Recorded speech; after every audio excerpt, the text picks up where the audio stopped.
মুখে রে বাবা ভাই বোন যে একই কপাল লাগতি রে ঘাটার পাগল হয়ে গেলু রে ও বোনার মুখে হৃদয় যে ডিগ্রি করবার পানু না রে ও জানের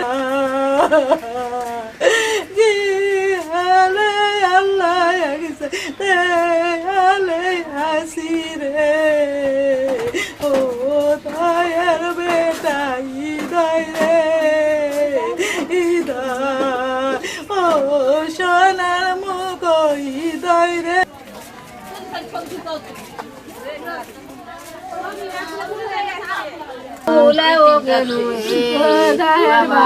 বাবা খেপে গেছে আমি ভয়ে ফোন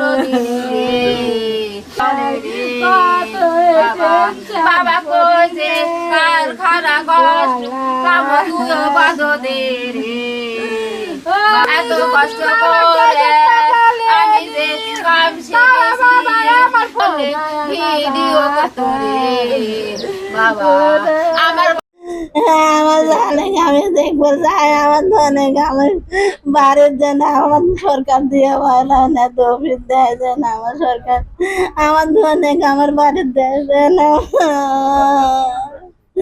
আমি দেখবো আমার ধনে দেখবো আমি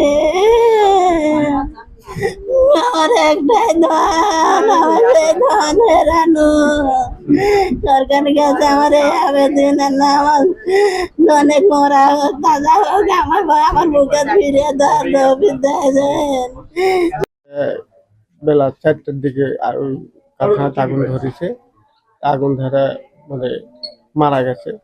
এখন আমরা চাই লাশটা যাতে বাংলাদেশে নিয়ে এসে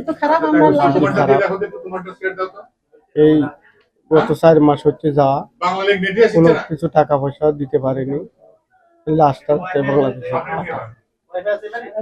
সৌদি আরবের রিয়াদে সোফা কারখানায় অগ্নিকাণ্ডে আমাদের নলডাঙ্গা উপজেলার 3 জন নিহত হয়েছেন। ইতিমধ্যে আমি প্রবাসী কল্যাণ মন্ত্রণালয়ের সাথে তাদের নিহতদের লাশ দেশে কত দ্রুত আনা যায় সেই ব্যাপারে কথা বলেছি, আমরা যোগাযোগ রাখছি। একই সাথে তাদের ক্ষতিপূরণ প্রদানের বিষয়টিও আমি ঊর্ধ্বতন কর্তৃপক্ষকে জানিয়েছি এবং স্থানীয়ভাবে আমাদের জেলা প্রশাসন থেকে তাদের কোনো সহযোগিতার যতখানি প্রয়োজন হবে আমরা সেটি ব্যবস্থা করব। সরকার কাছে দাবি, আমার ভাইস্তে আজ 7 মাস হলে সৌদি আরব গেছে, ওখানে যা অ্যাক্সিডেন্ট হয় মারা গেছে। আমার ভাইস্তে বহু টাকা ঋণ করে গেছে, আমার 1 কাঠা জমি কিছু না, খালি ঋণের উপর আমার ভাইস্তে গেছে।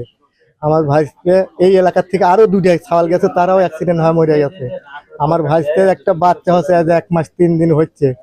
সরকারের কাছে দাবি যাতে আমার এই লাতিনদের সুব্যবস্থা করে দেয়, সরকারের কাছে এইটুকু পাওয়া। আর কি আমরা চাবো? আমাদের চাওয়ার মতন আর ভাষা জ্ঞান নাই, আমরা অসহায় হয়ে গেছে। আমার পায়ের নিচার মাননীয় প্রধানমন্ত্রীকে চাচ্ছি আমাদের আপনার শালা তিনি দীর্ঘ 9 মাস আগে দেশে পাড়ি দিচ্ছে। আমাদের একটা সন্তান আছে 1 মাসের বাচ্চা, এবং তার সন্তানের টাকা, পরিবারের টাকা এই লাশটা যেন আনা হয়, এই জন্য সরকারের কাছে জোর দাবি করছে।